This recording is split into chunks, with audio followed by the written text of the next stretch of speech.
Gostaríamos aqui de falar sobre esta lição que nesse próximo trimestre estaremos estudando, que tem como título A Igreja de Cristo e o Império do Mal. Como viver neste mundo dominado pelo espírito da Babilônia. Vai trazer como livro de estudo Apocalipse. E a primeira lição tem como texto áureo a respeito da mulher que está sentada sobre uma besta, que tem escrito na sua testa mistério: a grande Babilônia, a mãe das prostituições e abominações da terra. Irmãos, com quem Deus casou? Deus tinha Israel como a sua esposa. E Israel, nos livros, principalmente os profetas maiores, Deus descreve Israel como uma grande prostituta, que se prostituiu com reis, que se prostituiu com as culturas pagãs, que se prostituiu com as políticas pagãs. E Deus fala que Israel tanto é a grande mãe das prostituições, como também depois diz que as filhas, as filhas assim como eram as mães. Então as filhas também viviam na prostituição. Deus não casou com o mundo. Deus não tem um contrato com o mundo. Deus não tem laços matrimoniais com o mundo. Deus tem laços matrimoniais com a igreja. A igreja. Mas aí nós podemos observar que esta meretriz, aqui, essa prostituta, ela se prostituiu. Ela se prostituiu e assim as suas prostituições são prostituições culturais, prostituições econômicas, prostituições políticas, prostituições organizacionais. É a igreja que, quando devia manter a sua fidelidade a Deus, ela passa a negociar esta fidelidade com outras coisas, com outros reinos, com outros homens. E aí ela se entrega a quebra de aliança. Então aí ela vende. Se prostituir é vender seu corpo por dinheiro ou por outras coisas que trazem mais vantagens. Então a mulher, ela se prostitui. Ela pega aquilo, o seu matrimônio, a sua fidelidade ao seu esposo, ali, a aliança, e ela prostitui. Ela prostitui ali o seu matrimônio. Assim a igreja fez na época, no ano 1, ali, quando Constantino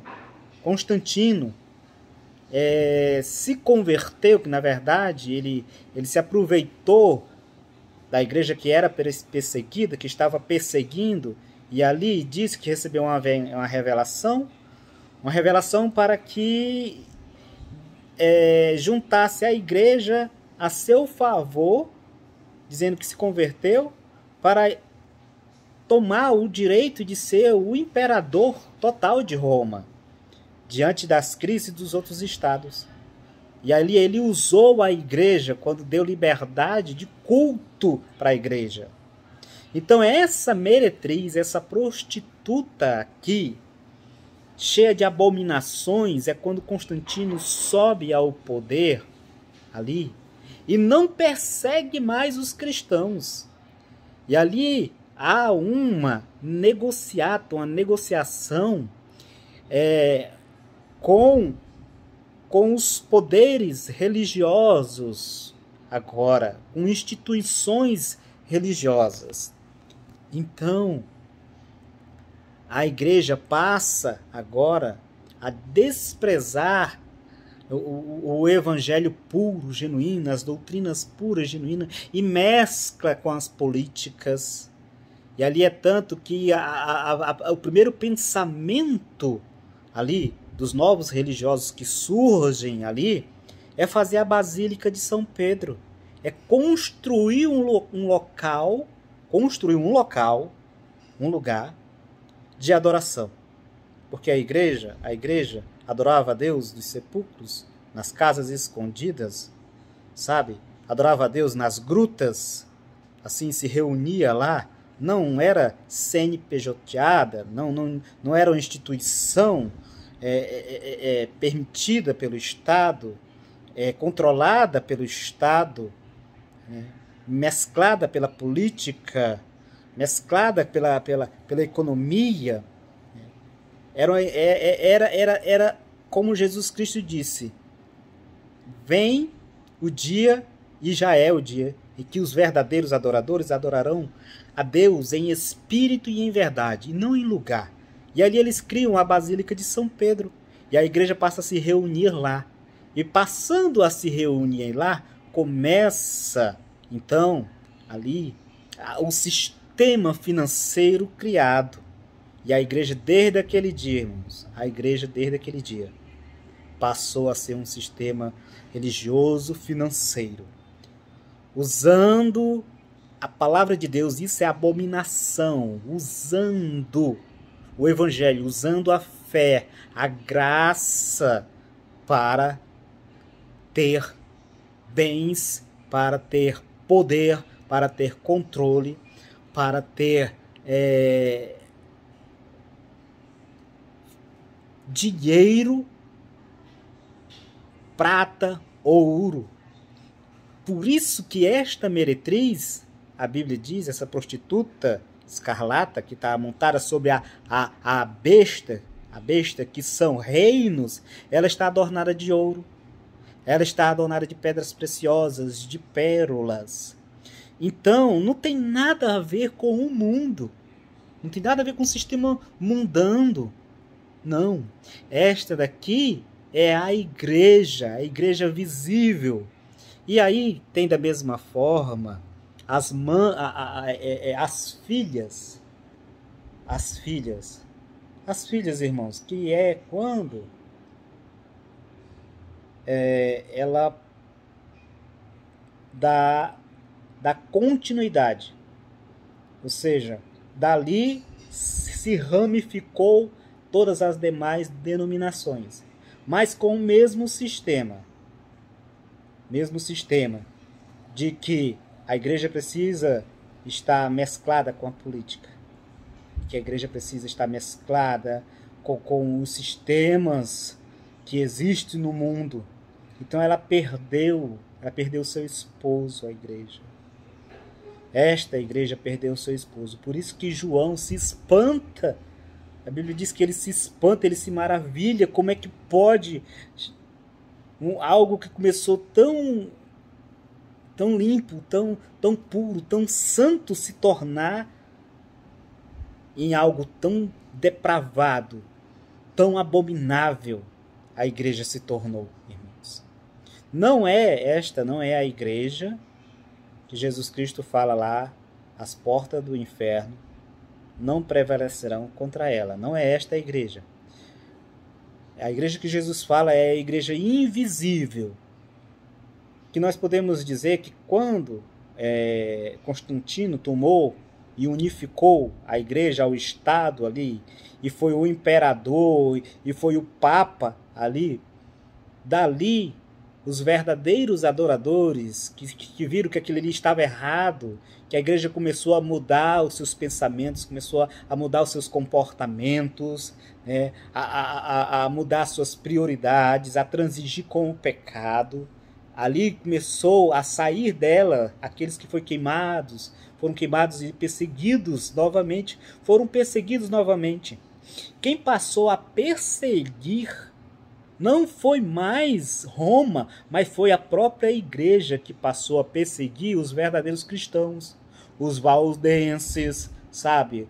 Os os visigotos e tantos outros que viram que aquilo ali não passava de uma igreja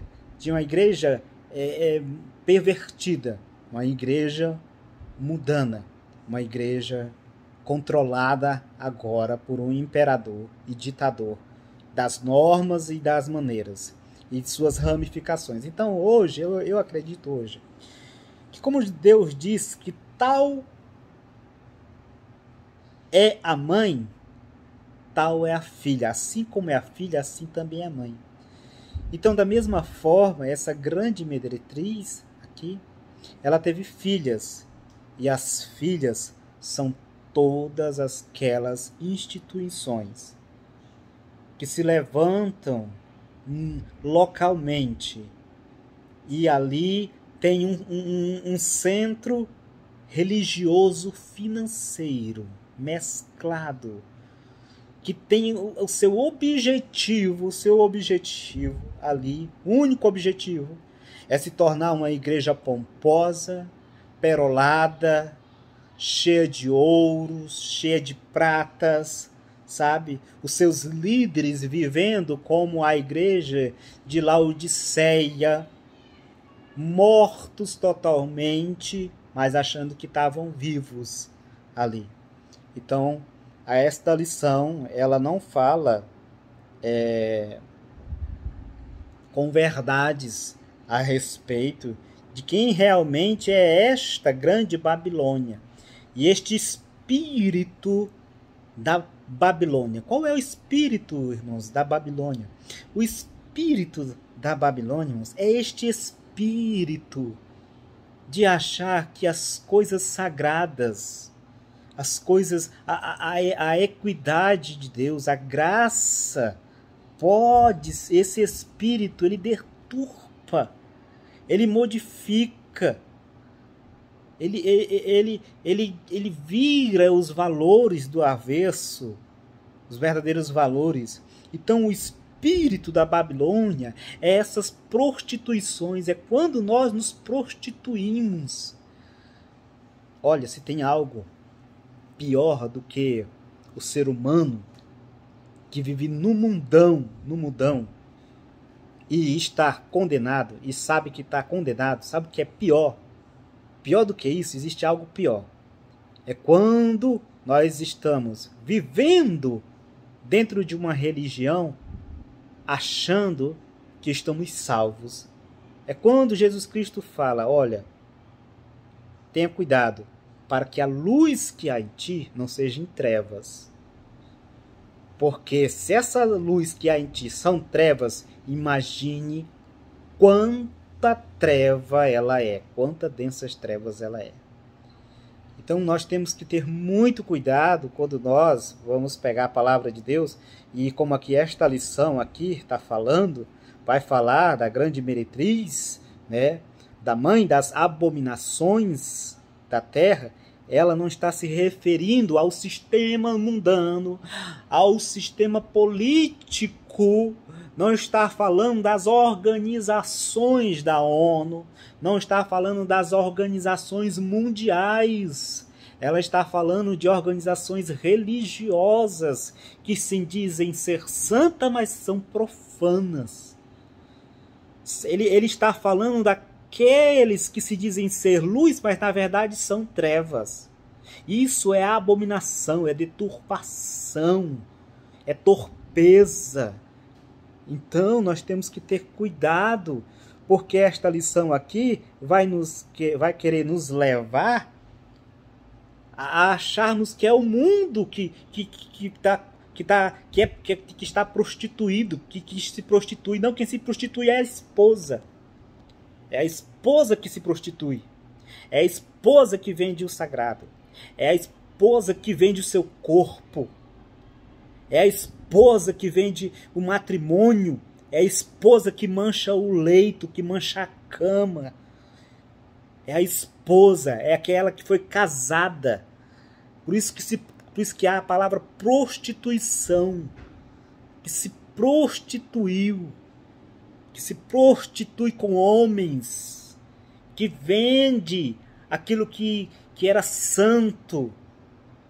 Então, esta daqui era a igreja no princípio do tempo dos apóstolos, mas que a partir de Constantino ela passou a ser institucionalizada, passou a ser uma instituição denominacional de CNPJ. É por isso que há aí muitos líderes, nós devemos compreender que a política, nós devemos compreender que precisamos ter homens na política. Isso é prostituição.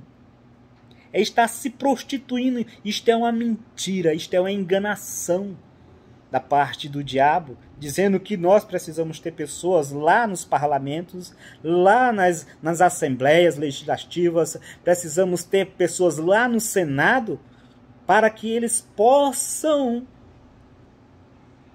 nos ajudar a manter os valores cristãos, a manter os valores familiares, a manter a graça legítima. Isto é uma grande mentira. Sabe por quê? Porque lá reina um sistema. Da mesma forma que reina um sistema dentro dessas instituições, há um sistema dentro dessas instituições. E está muito claro, ou você está aqui para realizar e para participar do sistema que foi criado, que já vem de longas datas, de longo tempo. O sistema financeiro, ou você contribui para o sistema financeiro e agarrear aqui recursos, agarrear aqui dinheiro, ou então você está fora daqui. Porque é hoje que é assim. A igreja, 99,9% das igrejas hoje, a motivação, o interesse é pelo lucro, é pelas metas, é pelo dinheiro. Então, do mesmo jeito, é lá nesses palanques, dessas tribunas, dessas casas de política, há um sistema. Ou você participa do sistema, ou você está fora do sistema. Ou você vai embora. Você não consegue ficar lá. Você não permanece lá. E aí a gente pega e não, vamos colocar um pastor lá para ser membro. Isso é uma mentira. Ele vai participar do sistema lá. Ele nem chega a entrar. Ele se entrega, ele se vende, ele se prostitui ao sistema que está lá. Então, a igreja verdadeira é aquela que nem os valdenses, os vândalos, os visigotos, aqueles que estudam história sabem muito bem do que eu estou falando. Então a nossa lição devia trazer com mais verdades, falar sobre a história, contar a história da igreja, como que aconteceu depois que ela se entregou ao Estado, depois da primeira base, da primeira casa, depois da primeira igreja, depois do primeiro templo que foi criado, que foi a Basílica de São Pedro. A partir dali, o que aconteceu? O que foi que aconteceu? A própria igreja passou a perseguir os cristãos, a matá-los em fogueira, a enforcá-los, a decapitá-los, aqueles que eram contra a igreja. Hoje é do mesmo jeito, irmãos. Hoje é da mesma forma. Hoje, quando qualquer um que se levanta, como Martinho Lutero, João Hus, John Clive, sabe? Qualquer um que se levanta dentro de uma instituição dessa e começa a dizer que está errado, que está caminhando, que as coisas estão saindo fora do eixo, sabe? Eles são martirizados, eles são botados para fora, eles são perseguidos e são até mortos. Acreditem. Dentro dessas convenções, das próprias convenções, se não tiver cuidado com a sua vida, eles são mortos. Porque a partir do momento que a gente mexe com o poder, com o dinheiro e as influências dos religiosos, como disse Martinho Lutero, né, a partir desse momento aí, já começa a perseguição, irmãos. Então nós devíamos sermos mais verdadeiros quanto a essa lição aqui. Porque com certeza, se essa é a primeira, as outras demais vai falar, vai querer jogar o mundo, vai querer jogar a culpa no mundo. Mas não, a culpa aqui, irmãos, é da igreja. Tudo que aconteceu aqui, tudo que se passa aqui é com a igreja. Com a igreja. Deus tem negócios e compromissos com aqueles que se entregam a Ele. E esses que são tratados por Deus. Que são tratados por Deus. Que Deus possa nos esclarecer, dar entendimento, dar conhecimento. E que a gente possa deixar a preguiça de lado e buscar, sabe? E saber mais, e querer saber mais a respeito, estudar a história e conhecer, sabe por quê? Porque, como disse o Rodrigo, e outros dizem mais, se nós não olharmos para o passado, se nós não olharmos para a história, nós corremos o risco de cometer os mesmos erros. Os mesmos erros. E assim está acontecendo. E assim as igrejas vistas, igrejas que são visualizadas, sabe? Não estou falando da igreja de nosso Senhor Jesus Cristo, pura, santa, imaculada, adornada, que é aquela igreja universal, a igreja invisível. Estou me referindo à igreja visível, a igreja visível. A igreja visível. Essa igreja que é construída, sabe, com os seus alicerces e depois vem as suas colunas, essas igrejas que são construídas. As igrejas que são também os locais, os galpões que são alugados e depois que lá não rendem o que são projetado para ser agarinhado, para ser lucrado, desistem dali porque não tem pessoas que possam manter os bolsos da sua liderança, manter o bom conforto, o luxo das suas lideranças, sabe? Que passou a ser o mercado da fé. Que Deus nos guarde. Que Deus nos proteja, irmãos. Que o Senhor nos livre. Que o Senhor nos ajude, irmãos. Porque, como disse, há uma grande decepção, irmãos, de passarmos a vida achando que nós estamos vivendo para Deus e estamos nos enganando a nós mesmos. Estamos sendo enganados, sabe? Estamos sendo enganados e se enganando a nós mesmos. Que Deus guarde as nossas vidas e nossas famílias. E que Deus lhe dê força de vontade para que você possa buscar e estudar e saber e ter mais conhecimento das coisas que se passam ao nosso redor. Nós, como igrejas verdadeiras mesmo, que somos. Amém.